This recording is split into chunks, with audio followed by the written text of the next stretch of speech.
hari ini di dalam Tuhan? Katakan amin. Amin.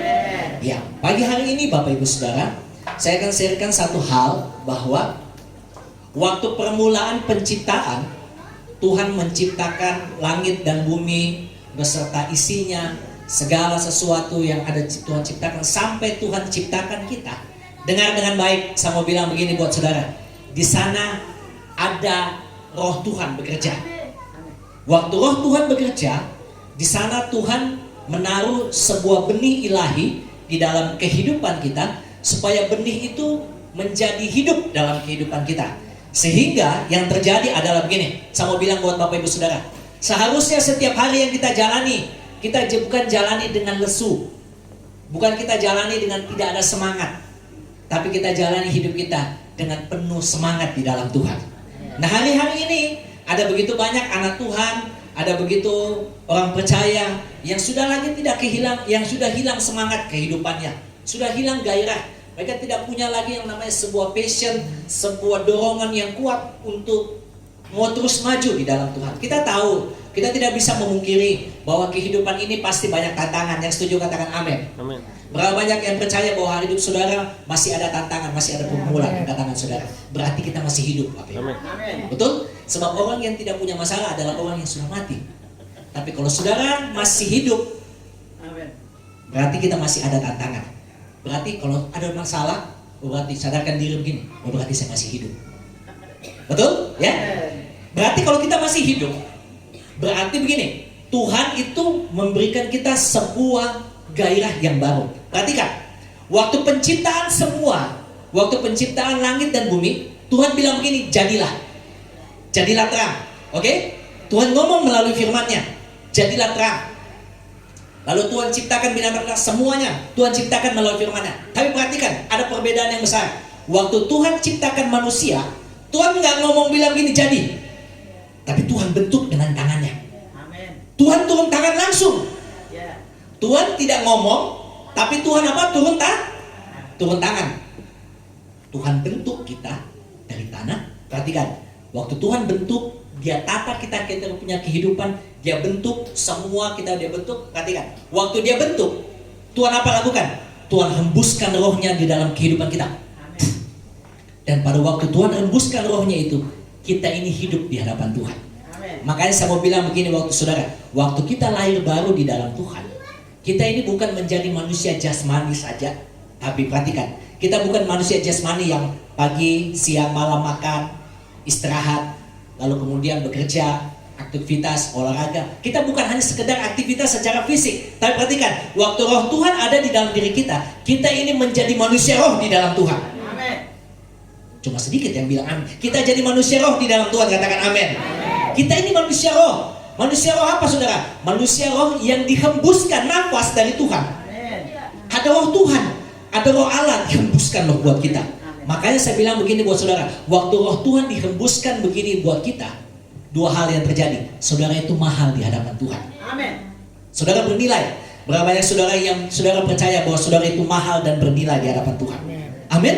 Saudara itu mahal dan bernilai di hadapan Tuhan. Dan yang kedua saudara, pada waktu roh Tuhan Dia hembuskan di dalam kehidupan kita, kita ini punya nilai Bapak Ibu Saudara. Kita ini punya nilai. Oleh sebab itu, makanya saya selalu bilang begini buat jemaat Tuhan. Kalau engkau punya masalah, kita dihadapi dengan pergumulan, jangan turunkan nilai kita di hadapan manusia, apalagi di hadapan Tuhan. Kenapa? Karena Tuhan itu memberikan kita nilai lebih daripada yang lain. Tuhan gak hembuskan nafasnya pada monyet, Tuhan gak hembuskan nafasnya kepada anjing, kepada babi, kepada binatang yang lain, tapi kepada kita. Dia hembuskan. Dia hembuskan. Kenapa? Karena tangan Tuhan sendiri yang turun tangan ciptakan kita. Dia turun tangan. Nah, hari ini saya mau bilang begini buat saudara. Saya akan sharekan satu bagian firman Tuhan, di mana kehidupan kita seharusnya punya dua hal ini dalam kehidupan kita waktu roh Allah ada dalam diri kita. Kita punya semangat dan kita punya antusias di dalam Tuhan. Sama-sama bilang semangat dan antusias. 2, 3. Semangat dan apa? Antusias. Mari kita buka Alkitab kita bersama-sama. Oke. Dua pembacaan di pagi hari ini. Roma pasal 12 ayat 11 sampai dengan ayat 12. Saudara tandai di pembacaan itu. Lalu kemudian di perjanjian lama, Bapak Ibu Saudara,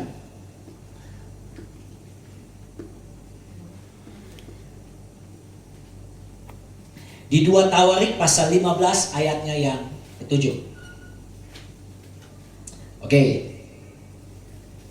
Tadi di Roma 12 ayat 11 sampai dengan ayat 12, Bapak Ibu Saudara tandai di pembacaan pertama.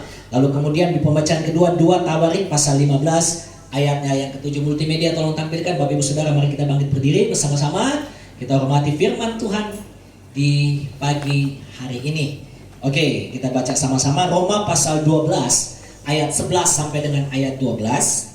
Itu pembacaan yang pertama. Lalu pembacaan yang kedua adalah di 2 Tawarik pasal 15 ayatnya yang ke-7.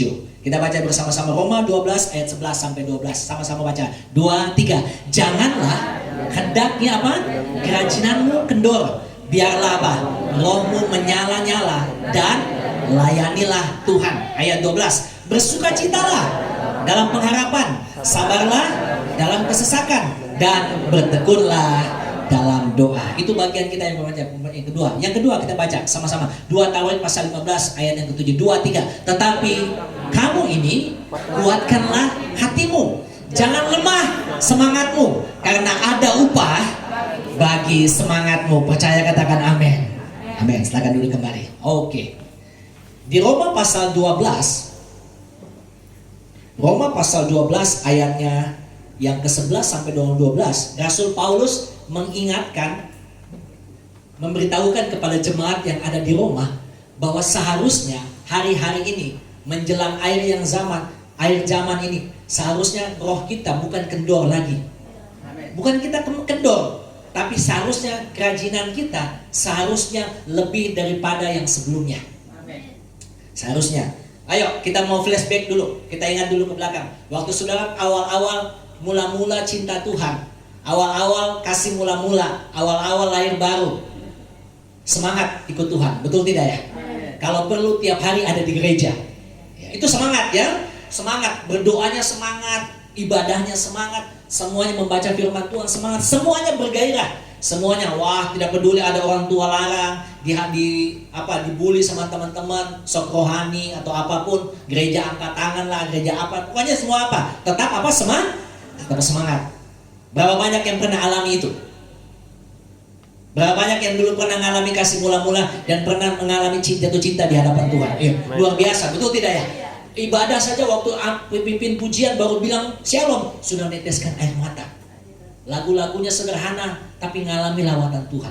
Kami perhatikan, berjalannya waktu 1-2 tahun, 3-4 tahun, ada tantangan, ada pergumulan, kerajinannya mulai kendor, semangatnya mulai kendor. Tidak apa-apa, tidak apa-apa lah, mulai kompromi dengan Allah. Tapi Paulus ingatkan jemaat di Roma bahwa seharusnya kerajinanmu jangan kendor, jangan turun, jangan memudar. Tetapi seharusnya rohmu terus menyala-nyala dan ada antusias. Ini perhatikan saya bilang, ada antusias dalam apa? Melayani Tuhan. Yang sepakat katakan yes, saudara. Katakan amin, amin. Menyala-nyala, harus menyala-nyala. Lalu perhatikan di ayatnya yang ke-12. Bersukacitalah dalam pengharapan, sabarlah dalam kesesakan, dan bertekunlah dalam doa. 3 elemen ini akan menjadi pendorong yang paling kuat untuk kita terus menyala di dalam Tuhan. Yang pertama, bersukacita dalam pengharapan. Yang kedua, sabar dalam apa? Kesesakan. Dan ketiga adalah bertekun di dalam apa? Dalam doa. Bersukacita di dalam pengharapan seharusnya kadang-kadang kita lihat bertolak belakang dengan apa yang kita rasakan.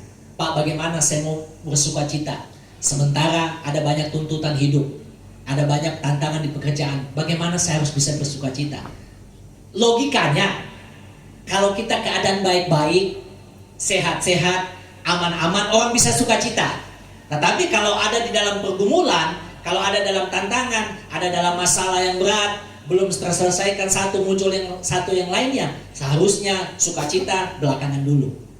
Tetapi firman Tuhan ingatkan begini, bahwa ternyata di dalam pergumulan yang saudara hadapi, seharusnya kita harus bersukacita. Karena apa?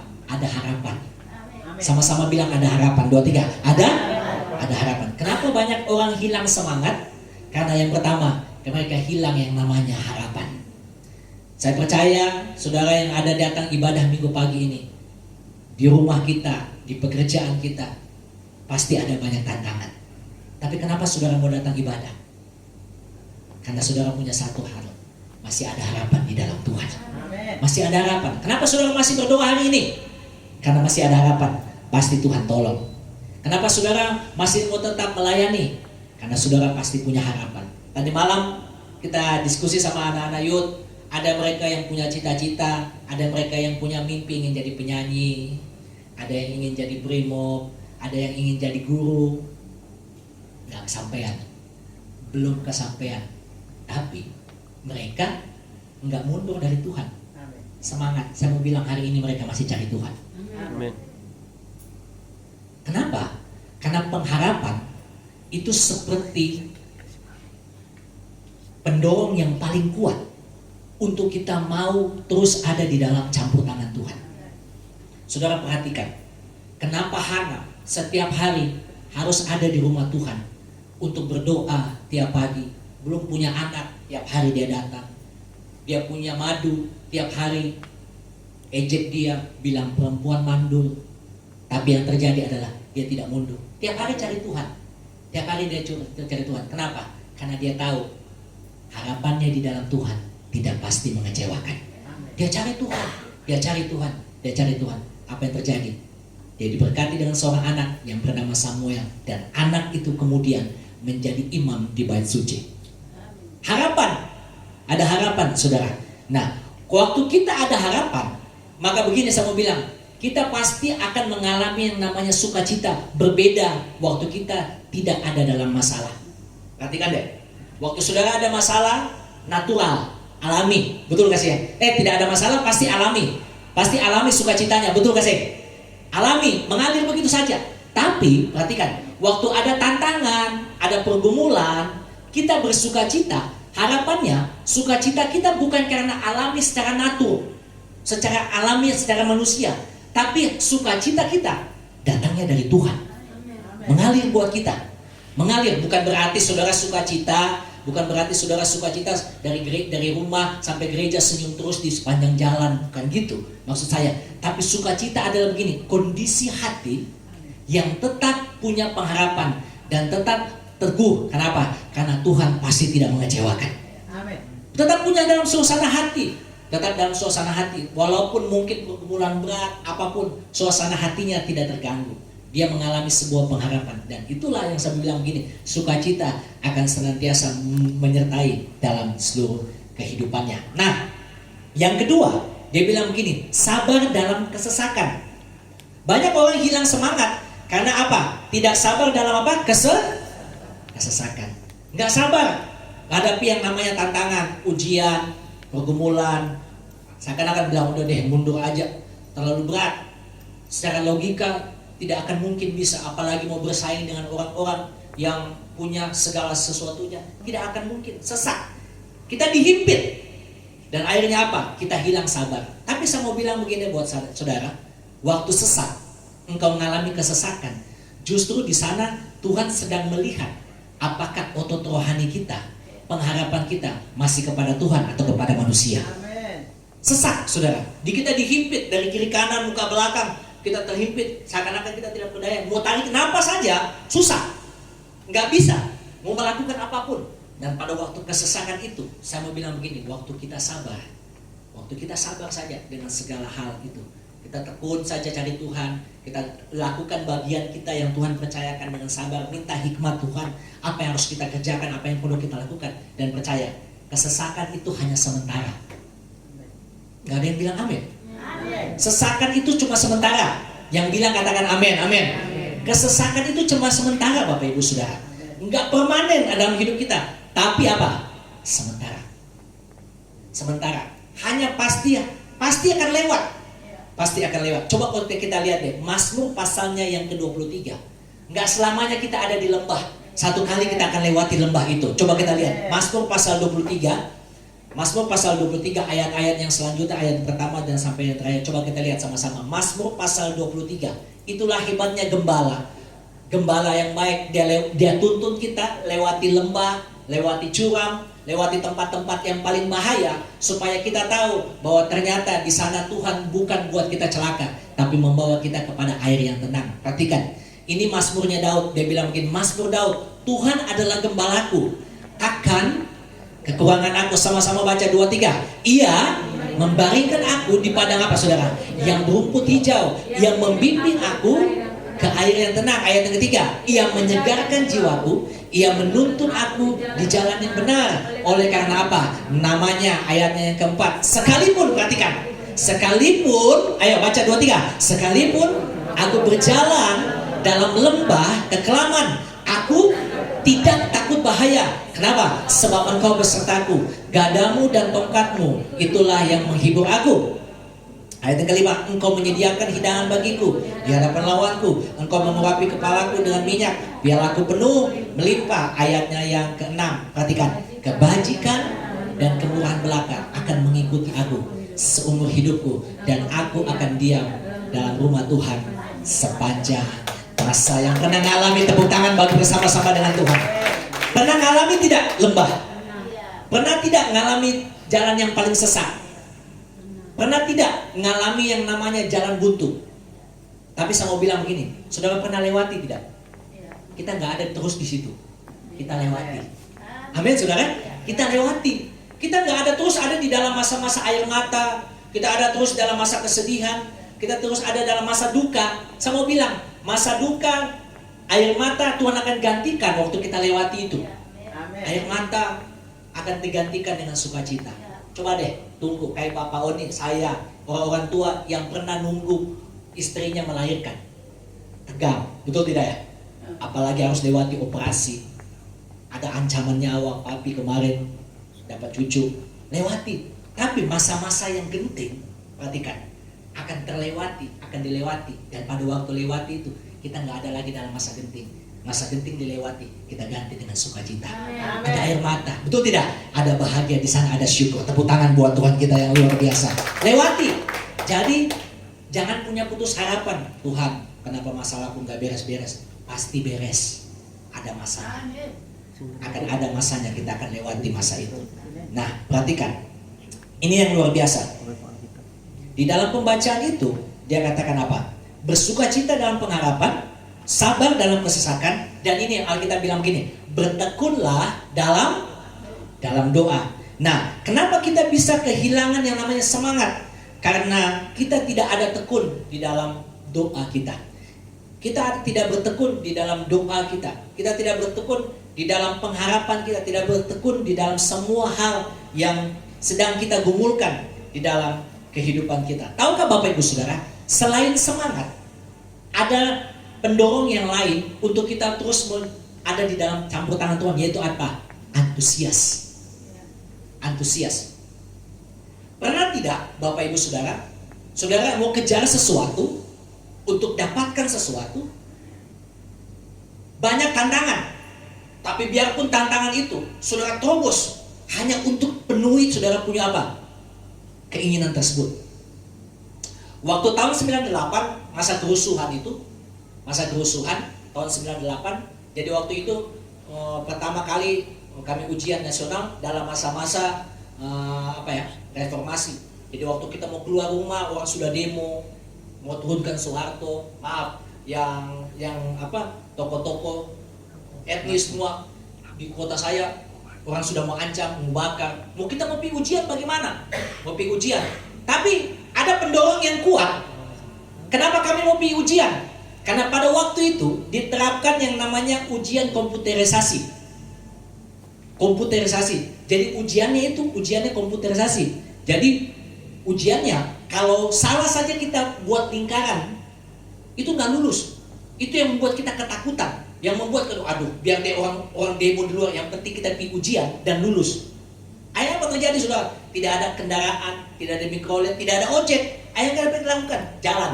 Jadi sekolah itu berikan toleransi sampai jam 8:30 anak-anak datang. Seharusnya jam 7 sudah mulai ujian, tapi sampai 8:30 diberikan toleransi anak-anak yang jauh, yang tidak punya kendaraan jalan, tiba di sekolah. Kami datang dengan keringat-keringat, semua datang ikut ujian. Kenapa? Karena ada masa depan yang kami kejar.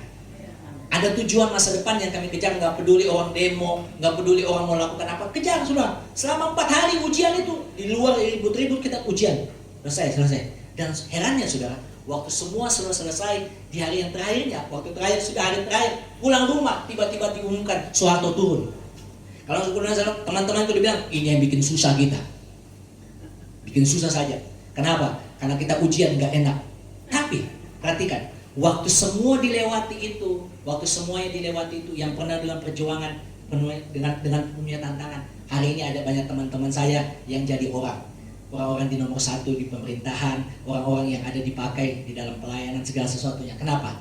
Karena mereka kejar, fokus, tekun dengan apa yang mereka lakukan. Nah, hari ini saya mau bilang buat saudara, tantangan boleh ada, tapi jangan turunkan ketekunan kita cari Tuhan. Jangan turunkan semangat kita. Nah, ada hal yang menarik tentang yang namanya antusias, Bapak Ibu Saudara. Saya tulis di sini. Kebanyakan orang mungkin menganggap orang yang penuh semangat itu adalah orang yang pasti akan berhasil. Itu pasti. Tetapi tanpa antusias, maka semangat kita akan cepat akan mulai turun. Dia punya semangatnya akan turun, nilainya dia punya presentasi, dia punya level akan semakin turun tanpa yang namanya antusias. Kenapa? Karena antusias itu yang akan mempertahankan semangat kita kemarin, hari ini, sampai besok. Antusias itu yang akan tetap pertahankan kita, untuk tetap topang kita, supaya kita ada di dalam caranya. Bagaimana supaya kita bisa antusias, semangat dalam menghadapi yang namanya sebuah kesukaran, jalan buntu di dalam kehidupan kita. Berpikir positif saja tidak cukup. Punya teman-teman yang punya semangat yang mendorong kita itu tidak cukup. Bukan itu saja. Tetapi perhatikan, untuk tetap antusias di dalam Tuhan, kita perlu ada di dalam Tuhan. Nah, kata antusias itu diambil dari kata bahasa Yunani antusiasme. Makanya kalau ada orang bilang gini, orang ini antusias, itu diambil dari kata antusiasme. Antusiasme yang diambil dari kata Yunani yang pertama adalah an diganti bahasa Yunani itu, kalau bahasa Yunani saudara, an itu diganti dengan en. Jadi en Yunaninya itu artinya apa? Di dalam. Sementara antusias, tias itu diganti bahasa Yunani theos yang artinya apa? Tuhan. Artinya dengan kata lain berarti begini, kita bisa antusias bukan hanya sekedar kita pikiran positif, bukan sekedar orang teman-teman kita doakan kita, tapi perhatikan begini, kita antusias karena kita hidup di dalam Tuhan. Sekali lagi saya ulang, kita antusias karena kita hidup di dalam Tuhan. 2, 3, sama-sama katakan amin. Amin. Hidup di dalam apa? Tuhan. Makanya Alkitab katakan begini, di luar aku, Yesus dia bilang begini, kamu tidak bisa buat apa-apa. Saudara, di luar Yesus kita bisa punya sesuatu yang hebat di luar sana. Tanpa Yesus kita bisa sesuatu di luar sana dengan hebat. Tapi kalau tanpa Yesus semuanya sia-sia. Tapi semangat kita, gairah kita, waktu kita ada di dalam Tuhan, maka di sana pasti ada sesuatu yang baru turun, terus akan Tuhan nyatakan di dalam kehidupan kita. Kenapa? Karena hal yang baru itu akan mendorong kita, akan memampukan kita untuk kita punya semangat, gairah di dalam Tuhan. Itulah perlunya Bapak Ibu Saudara, kita terus ada di dalam Tuhan. Di luar Tuhan, saya mau tanya buat Bapak Ibu Saudara, di luar Yesus orang bisa sukses tidak? Bisa. Yang bilang bisa angkat tangan. Di luar Yesus orang bisa sukses tidak? Bisa. Bisa tidak? Bisa orang sukses di luar Yesus. Orang bisa sukses, orang bisa terkenal tanpa Yesus bisa. Tapi perhatikan dengan baik. Perhatikan. Tetapi kalau kita adil di luar Tuhan, sesuatu yang kita dapatkan di luar hanya sifatnya sementara. Kita nggak nikmati. Ada orang yang punya usaha, tetapi dia tidak ada di dalam Tuhan, segala sesuatunya dia bisa nikmati.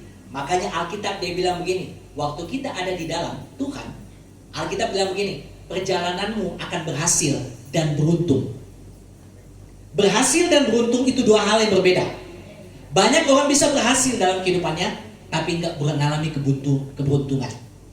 Mengalami yang baik, ngalami keberhasilan sesuatu, tapi nggak beruntung dia punya hidup. Segala sesuatunya, semuanya hal-hal yang tapi Tuhan mau dua hal, kita berhasil dan beruntung dalam kehidupan kita. Mari kita lihat sama-sama dalam Injil Yohanes. Ayo.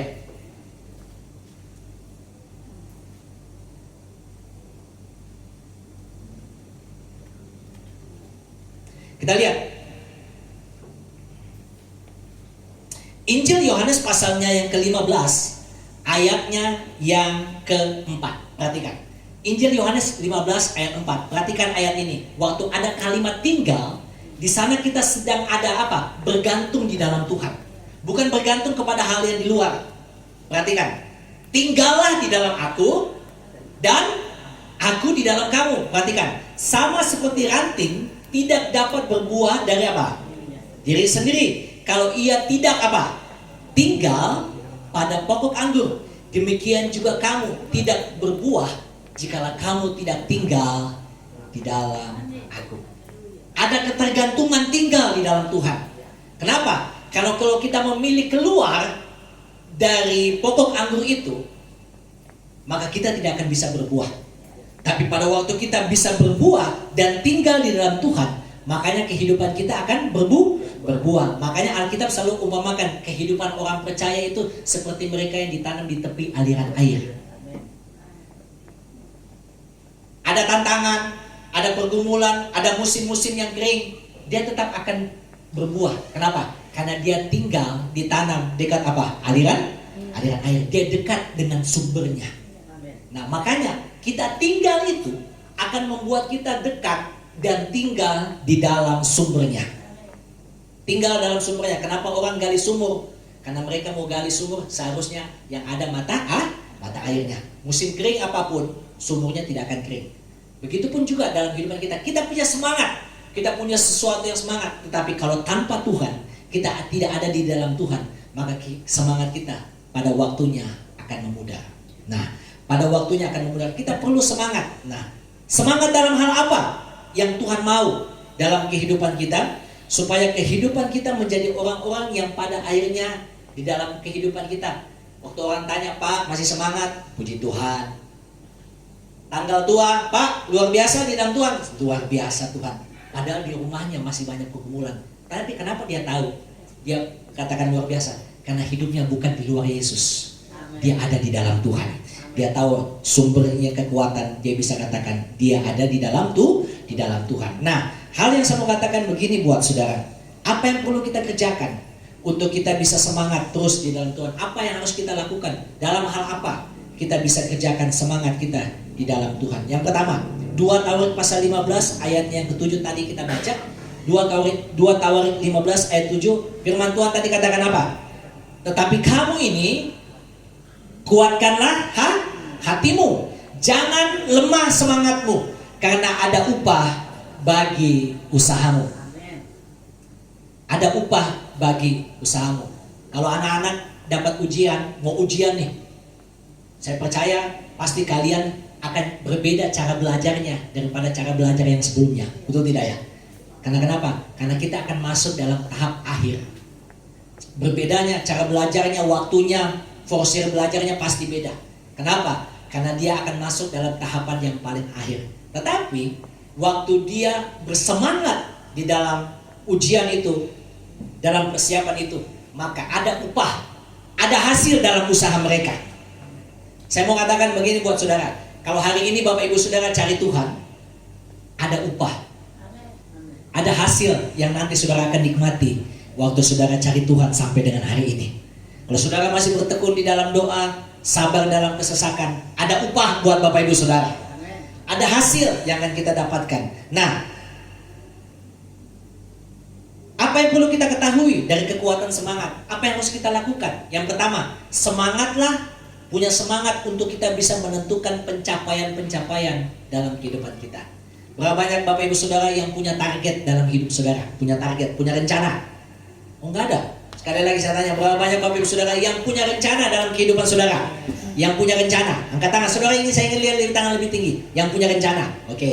Punya rencana ya, punya rencana. Nah, waktu kita punya rencana, ada persiapan, ada planning. Dan waktu kita melakukan persiapan-persiapan itu, harus dilibatkan di dalamnya ada apa? Ada usaha. Kita nggak bisa bilang begini, kita berdoa saja. Tiap hari kita berdoa, enggak. Waktu kita berdoa, ada bagian yang kita kerjakan, ada bagian yang Tuhan kerjakan buat kita.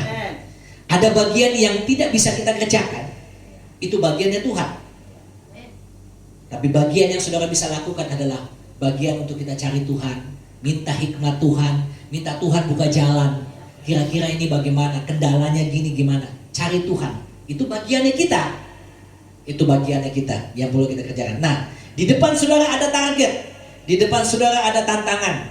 Semangat dengan hal itu. Punyalah sebuah semangat, antusias di dalam Tuhan. Makanya kita perlu ada di dalam Tuhan, supaya dengan itu kita melibatkan Tuhan dalam seluruh perencanaan kita. Kita melibatkan Tuhan dalam seluruh apa yang kita kerjakan, dan sehingga apa yang waktu kita kerjakan itu akan membuahkan hasil.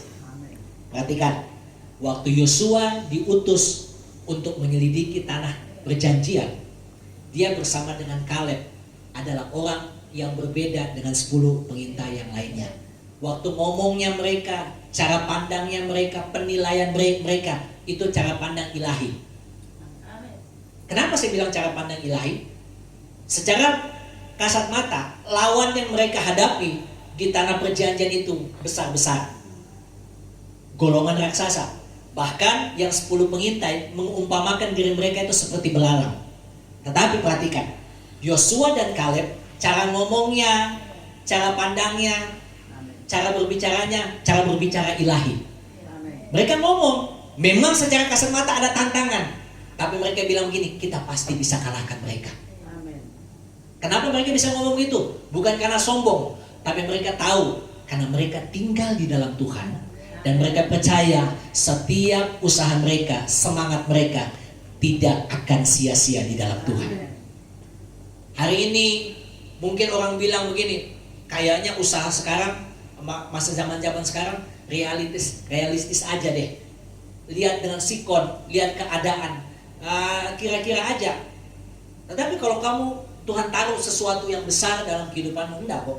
Tuhan taruh untuk sesuatu yang mimpi yang besar, yang dimana mimpi ini saya akan bawa di dalam Tuhan, dan saya percaya pasti ada tantangan. Tetapi di dalam Tuhan, Tuhan pasti buka jalan. Teman-temanmu, mungkin orang-orang di sekelilingmu bilang begini, kamu kan orang tuamu biasa-biasa aja, nggak usah punya mimpi yang besar. Ada teman tadi malam youth, anak-anak youth dia bilang begini, Pak, saya mau jadi dokter. Punya mimpi. Meskipun mimpi itu, saya mau bilang begini buat saudara, tidak tergantung kondisi orang tuamu. Mimpi itu dari Tuhan, gak tergantung kondisi keluargamu. Tapi mimpi dari Tuhan itu tergantung dari imanmu.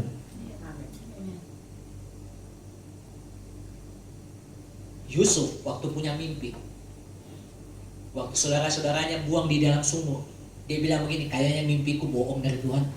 Saya mau jadi orang yang besar, saudara-saudaraku akan menyembah, akan sujud. Kayaknya mimpi itu realistis aja. Dia batalkan mimpinya, dan dia tidak mau lagi usaha.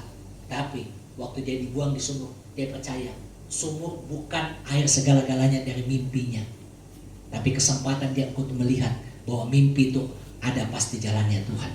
Berapa minggu yang lalu saya bilang begini buat saudara, jangan fokus dengan hasilnya, fokus dengan apa? Prosesnya.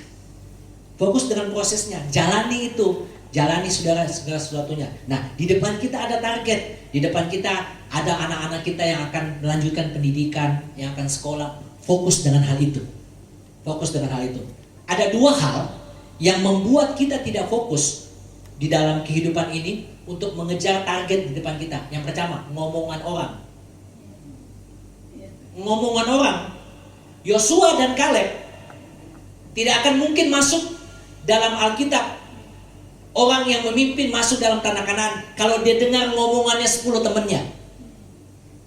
Tapi karena dia memilih untuk ngomong dan percaya kepada janji Tuhan, maka dia dan Kaleb menjadi orang yang dicatat dalam Alkitab, yang memimpin bangsa Israel masuk dalam tanah perjanjian tanpa Musa. Tanpa Musa loh Bapak Ibu Saudara. Tanpa Musa. Mereka dipercaya. Jadi ngomongan orang bilang gak mungkin, pikir realistis aja, lihat kondisi, lihat keadaanmu, lihat keluargamu, lihat ekonomi, mimpi. Jangan mimpi terlalu besar, di bawah-bawah aja. Saya mau bilang begini buat saudara, kalau orang ngomong kepada saudara sesuatu yang melemahkan saudara, saya mau bilang, berarti jalanmu sudah benar. Saya ulangi, kalau orang mau jatuhkan saudara, ngomongin saudara, jatuhkan saudara, saya mau bilang begini, jalanmu sudah benar. Yosua dan Kaleb teman-teman yang ngomong, tapi dia terus maju karena mereka tahu, karena mereka ada di jalannya Tuhan. Ada di jalurnya Tuhan. Jalan saja, jalan Tuhan. Udah deh, hari ini mau cari Tuhan, pikir realistis aja. Cari-cari Tuhan biasa-biasa aja. Toh juga masalahmu belum selesai, toh juga pergumulanmu belum selesai, sakitmu belum selesai, usahamu juga belum beres. Cari Tuhan biasa-biasa aja, nggak usah terlalu semangat. Tapi kalau hari ini kau memilih, nggak apa-apa, aku tetap mau cari Tuhan. Memang masalahku banyak, belum selesai, tapi aku percaya Tuhanku tidak pernah tinggalkan aku kok. Amin. Amin, saudara? Dia nggak tinggalkan, dia nggak kecewa. Makanya Tuhan dia bilang begini, tetapi kamu ini kuatkan hatimu, jangan lemah semangatmu. Kenapa? Karena ada upah bagi usahamu. Ada usaha, ada upah bagi usaha saudara untuk hari ini, untuk percaya Tuhan, untuk tetap mengandalkan Tuhan, untuk tetap ada dalam Tuhan. Ada usaha kita, jadi lelah kita di dalam Tuhan pasti tidak akan sia-sia di dalam Tuhan. Amin. Amin. Luar biasa. Saya selalu bilang, saudara, kesaksian dari Ibu Mei. Saya selalu bilang waktu dia pertama kali dia datang sini, istrinya Pak Oni tanya, udah berapa kali? Udah tahun berapa selesai kuliah? Tahun ini Pak, tahun ini. Kenalan sama dia. Lalu sudah pernah tes PNS? Belum. Sudah pernah Pak, tapi belum. Lalu kemudian belum bekerja, tamat sekolah, tamat kuliah, apa yang dibuat? Yang melayani aja Pak. Melayani. Teman-temannya bilang sudah kerja, teman-temannya sudah dapat kerjaan. Bu Mei apa? Melayani Tuhan. Apa? Ada hasilnya kah? Jaminan tidak buat masa depan.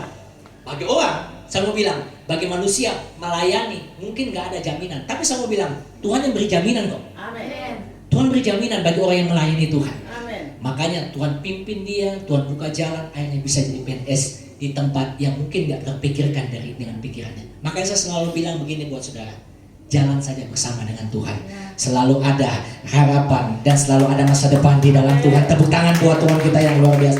Kasih ingat kiri kanan Bapak Ibu Saudara, kasih ingat bilang begini, jangan hilang semangat di dalam Tuhan. Ayo, jangan hilang semangat Bapak Ibu Saudara. Kasih ingat, jangan hilang semangat, jangan putus asa. Katakan amin.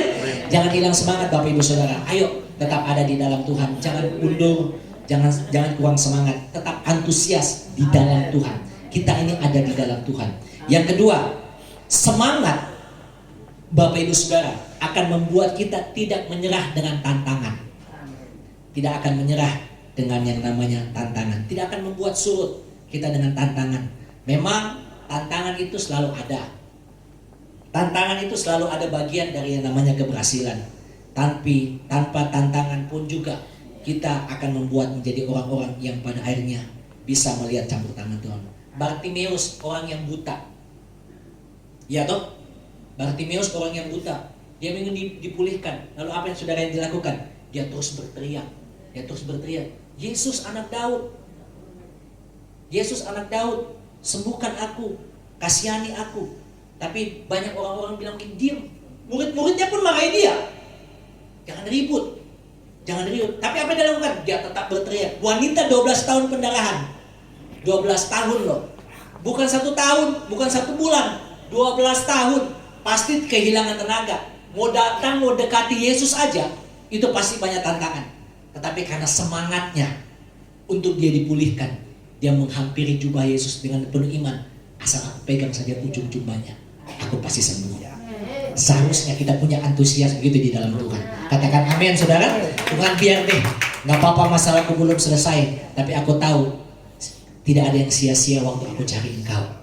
Tidak ada yang sia-sia waktu aku ada setia di dalam Tuhan. Ajak keluarga, ajak anak-anak datang cari Tuhan. Tidak akan sia-sia. Pada akhirnya selalu akan menghasilkan buah. Dan yang ketiga, yang terakhir, semangat membuat kita bangkit dari yang namanya kegagalan. Amin. Siapa di sini yang pernah mengalami gagal? Angkat tangan. Angkat lebih tangan lebih tinggi. Siapa di sini yang pernah gagal? Angkat tangan saudara. Masih mau usaha? Masih mau terus coba? Berarti ada hasil buat Bapak Ibu Saudara. Kalau hari ini saudara mundur, Kalau hari kemarin saudara mundur, pasti keadaanmu tidak akan sama seperti sekarang. Tapi kalau saudara tetap begini, udah deh. Gagal itu pasti bagian dari yang namanya keberhasilan.